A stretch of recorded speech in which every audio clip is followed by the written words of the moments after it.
নমস্কার বন্ধুরা, আমি সুতপা। দেখো, সুতপার কথাতে আবার একটা রথযাত্রা স্পেশাল রেসিপি নিয়ে এসেছি। এটা হচ্ছে কলার বড়া। এগুলোই আমি কি করে বানিয়েছি তোমাদের সাথে শেয়ার করতে এসেছি। এর জন্য দেখো, আমি বড় বড় 5খানা কলা নিয়ে নিয়েছি। কলাগুলোর সঙ্গে আমার লাগবে বড়া বানাতে চালের গুঁড়ো আর ময়দা আর চিনি, আর কিচ্ছু লাগবে না। কিন্তু কলার বড়া খুবই সিম্পল আর খুব সহজে হয়ে যায়। আর সব থেকে বড় কথা হচ্ছে এটাকে স্টোর করা যায়, মানে 5-6 দিনে ফ্রিজে ইজি স্টোর করে আমরা রেখে খেতে পারি। কলাগুলোকে হাত দিয়ে ভালো করে প্রথমত মাখিয়ে নিলাম, তারপরে দিলাম ময়দা আর চালের গুঁড়ো। কলাগুলো কিন্তু পাকা হতে হবে, পুরো পাকা হলে মাখাটা খুব ভালো হয়। আর ময়দা আর চালের গুঁড়ো আমি দিয়েছি পুরো 50-50, মানে 1 হাতা ময়দা দিলে 1 হাতা চালের গুঁড়ো দিয়েছি। এবার এটার পরিমাণ হচ্ছে কলার পরিমাণে হতে হবে, মানে কি কলার সঙ্গে চালের গুঁড়ো আর ময়দা যখন মাখবো, মাখার পরে চিনি দিয়ে সব কিছু দিয়ে যখন মাখার পরে বড়ার শেপে তেলে আসবে, ঠিক সেই অবস্থা অবধি দিতে হবে। বেশিও দেওয়া যাবে না, কমও দেওয়া যাবে না। বেশি দিলে দেখবে শক্ত হয়ে যাবে, আর কম দিলে ক্রিস্পি ভাবটা আসবে না, কেমন একটা নরম হয়ে যাবে। আর পরিমাণটা ঠিকঠাক হলে পুরো একদম, তাহলে দেখবে ক্রিস্পি ভাব আসবে।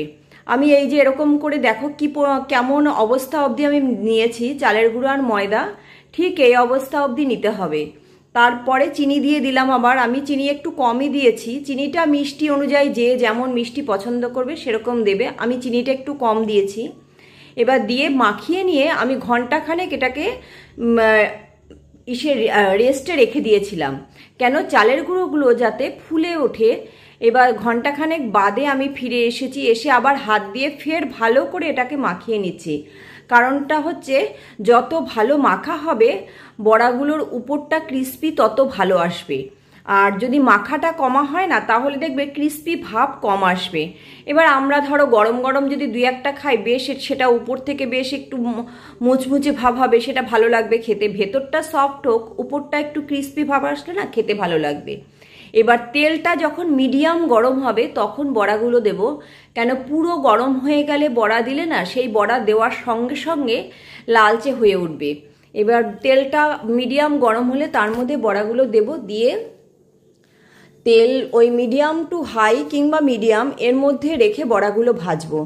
আর বড়াগুলো ভাজার সময় লালচে লালচে, পুরো ডিপ লাল হবে না, লাল হয়ে উঠবে তখনই নামাবো। আমি দেখো সমস্ত বড়াগুলো দিয়ে দিয়েছি, দিয়ে আমি ভেজে নিচ্ছি। দেখো কি অবস্থায় নামাই তোমরা দেখতেই পাবে। এবার ধরো কালকে রথ, আমি আজকে ভেজে নিচ্ছি, ভেজে এটাকে স্টোর করছি। রথের দিন তো মানুষের অনেক রকম প্ল্যান থাকে, আমারও আছে।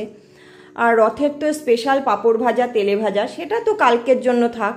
আজকে এটাকে রাখছি, একটু মিষ্টি হিসাবে থাকলোই না, যে ঘরের থেকে দিলাম একটু মিষ্টি, সেই হিসাবে কলার বড়াটা ওই যে বললাম স্টোর করা যায়, সেই কারণেই এটা করছি। এবার ঘরে আমার কাছে কলাগুলো ছিল, দেখলাম যে কলা দিয়েই বানিয়ে নিই, তাহলে মিষ্টি জাতীয় কিছু একটা। এবার সব কেনা জিনিস তো থাকবে, আর জিলেপি তো ওটা তো স্পেশাল। এবার চটজলদি কি বানাতে পারি, এই কলার বড়াটা খুব চটজলদি হয়ে যায়। কলাগুলো ছিল, আমি দেখলাম যে তাহলে এটা বানিয়েই নে। জিলেপি, তেলে ভাজা, পাঁপড় ভাজা, ওগুলো তো স্পেশাল, ওগুলো থাক তোলা। এই দেখো আমি এগুলো আস্তে আস্তে নাড়ছি, আর নাড়াটা খুব সাবধানে নাড়বো, না হলে কিন্তু ভেঙে যেতে পারে। আর যদি শক্ত হয় তাহলে কিন্তু ভাঙবে না। আমার এগুলো খুব সফট হয়েছে আর দারুণ ক্রিস্পি হয়েছিল। ওই যে বললাম মাখাটা উপরে নির্ভর করবে অনেকটা, আমার মাখাটা খুব ভালো হয়েছিল। এই দেখো নাড়তে নাড়তে আমার ভাজা হয়ে এসেছে। এইবার এগুলোকে নামিয়ে নেব। আর আমি এগুলো নামিয়ে নিই, সেই ফাঁকে তোমরা প্লিজ চ্যানেলটাকে সাবস্ক্রাইব করে ভিডিওটাকে লাইক দিয়ে দাও। সাবস্ক্রাইব করে আমার সঙ্গে থাকতে কিন্তু ভুলো না। এই দেখো সব বড়াগুলো আমি নামিয়ে নিচ্ছি। অবশ্যই তোমরা ট্রাই করো, আর রেসিপিটা কেমন হয়েছে আমাকে কিন্তু জানিও, আমাকে কমেন্টস করে আর কি জানিও। এই দেখো সবগুলো নামিয়ে নিয়েছি, কি অবস্থায় নামিয়ে নিয়েছি দেখো। এই দেখো বড়াগুলো খুবই গরম, একটুখানি সময় দিলেই এরকম ভাঙলে, চাপ দিলেই বেশ উপরটা বেশ ক্রিস্পি ভাবাচ্ছে, বোঝা যায়, আর ভেতরটা পুরো সফট। এই দেখো কত সুন্দর হয়ে গেছে বড়াগুলো। যেমন এটা দেখতে হয় তেমন খেতে হয়। সব থেকে ভালো হচ্ছে আমার জন্য যে স্টোর করে রাখা যায়, এই আর কি। এই জন্যই আরও কলার বড়া বানিয়ে নিলাম। অবশ্যই জানিও কিন্তু কেমন হয়েছে।